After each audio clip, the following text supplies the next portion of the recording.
El projecte de remodelació de la plaça de Can Mantega es desencalla després de molts anys aturat per manca de pressupost.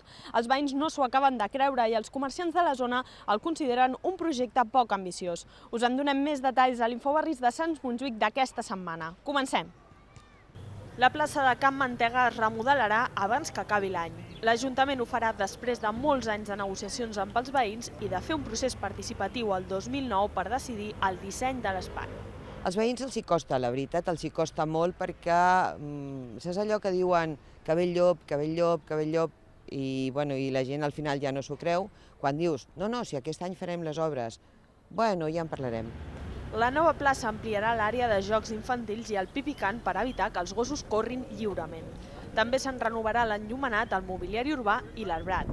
El llac desapareixerà, però l'aigua continuarà present al parc. Encara s'ha d'acabar de decidir, però, segons els veïns, l'Ajuntament podria instal·lar-hi una cascada. Hi havia un projecte també per fer un pàrquing que pensem que és necessari per la zona i de moment no es fa, diuen que és per falta de recursos.